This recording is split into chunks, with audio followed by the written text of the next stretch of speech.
because the water helped Bob, Dr. Lee. It really helped him a lot. Where's Mary Jane? Mary Jane, yeah, she knows him because he gave her the water. And it helped her a lot. But it helped Bob and Dr. George, Dr. Wong, who's a cardiologist. It helped him. Wow.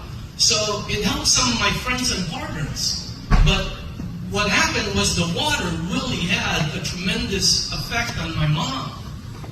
That's why I bought it, you know. I mean, how much was it? For my mom, I'll get it in the New York Second, right?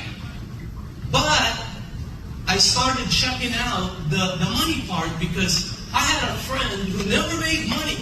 Some of you know him. Tony, you know him. Bobby, we've been knowing him forever, right?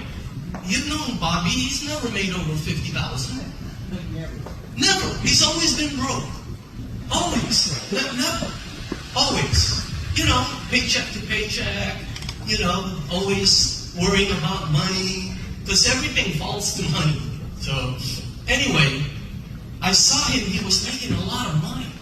He made $300,000 in his first 8 months here. And that's what freaked me out. Okay? Not the money. That he made that money. But Bobby never makes money, right? And then I had a friend in New York that made serious income. Not this $300,000.